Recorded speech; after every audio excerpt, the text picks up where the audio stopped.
Hello, this is Big D Derrick coming at you. I want to make this quick video today about what my symptoms were prior to being diagnosed with multiple myeloma cancer. So I can recall back in probably around maybe 2017, 2018, first thing I can recall that was not normal for me was I had lower back pain in my pelvic area. It made it very impossible for me to walk. And that progressed to numbness in my face right here, numbness in my head, numbness in my hands, numbness in my feet that I couldn't explain. I went to orthodontist to try and see if there was something going on with the tooth, or why was I having numbness in my chin area. I went to my doctor. I kept going to him like crazy. I was in the emergency room because the pain was very, very tough. And I found out, because, doing this entire ordeal, I never missed a day of work, which told me that, hey, look, Derrick, you have a high pain threshold. And it was high because I was having some real bone pain. But again, I was determined that I was gonna be okay. So I never missed a day from work, all the way up until I got diagnosed. So the toughest part of the symptoms were the bone pain. The bone pain was very hard. I couldn't sleep in my bed. I didn't sleep, period, because it was impossible. The pain was just impossible. I think I was taking naproxen sodium, acetaminophen, ibuprofen, and nothing helped. But again, I didn't know it was bone pain. But I wouldn't wish bone pain on nobody, my worst enemy, because that stuff ain't no joke. I think I can recall when my father, when he passed away, I'm sure he had bone pain.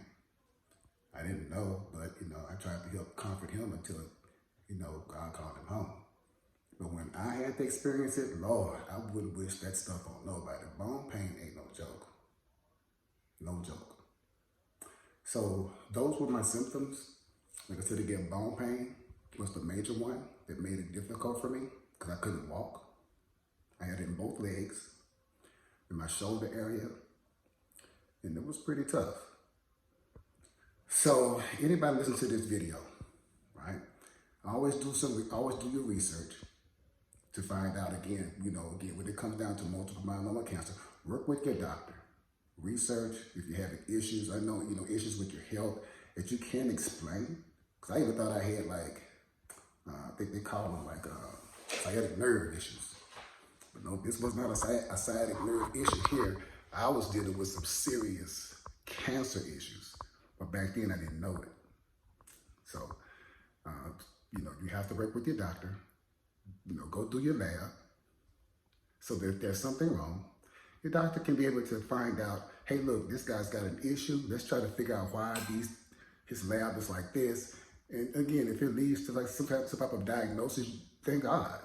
Because the quicker they're able to find out if there's a problem with you, the quicker you can get to a point where you can have good health. That's what we're always, all of us are ultimately shooting for good health. So my major symptoms: numbness, tingling, bone pain, pain in my lower pelvic area. I thought that was like compression fracture, but it wasn't. It was multiple myeloma. And then here are the two that really told off on me. When I did lab, I used to complain about doing lab. When I did lab, my calcium level was like a 14. My doctor said, Derrick, you can die. I was like, what? It was a trip. Because when he walked in the room, he's like, Derrick, you okay? I was like, yeah, I'm fine. But I really wasn't. He's like, Derrick, did you know your calcium level was like a 14? I was like, no, what the heck is that? Why? What's going on with that? He's like, you could die from this. I was like, oh, no. And then he goes on to tell me your creatinine. He said, it's like a 9. He said, you're going into renal failure. I said, what the hell is that? He said, you're going to be on a machine where we have to, be able to put you on the machine to be able to exchange your blood. The machine, I can't recall the name of the machine, but I think it's called dialysis. So he said, "You're gonna be on dialysis." I said, "Oh no, I don't want to be on that." So he's like, "We gonna admit you." He told me the doctor's name. He was gonna admit me. That was gonna be taking care of me.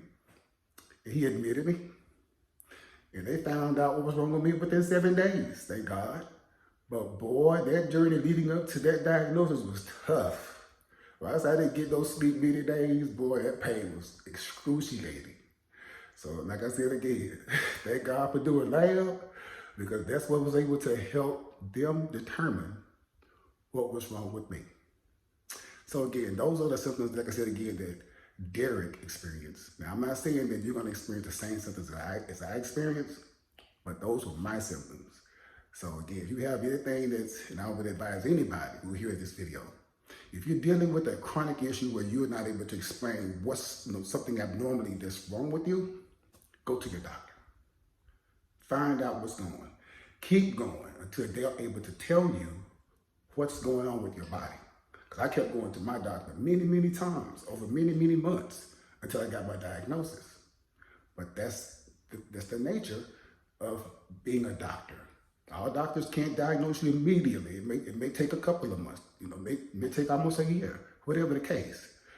As long as they're able to determine what's going on with you, that's the best thing that you need so you can be able to get that answer and start working towards that part of your life where you can be able to improve upon that situation. All right? So I'm not going to tarry any longer on this subject. I would ask any of my followers to continue to pray for me. Continue to pray for me. Because I'm battling and I'm fighting. But I'm doing well. And I'm being thankful every day. All right. So that's it. I'll continue to shoot videos out there on my channel. If you like this video, like and subscribe. And then I'll see you in the next video.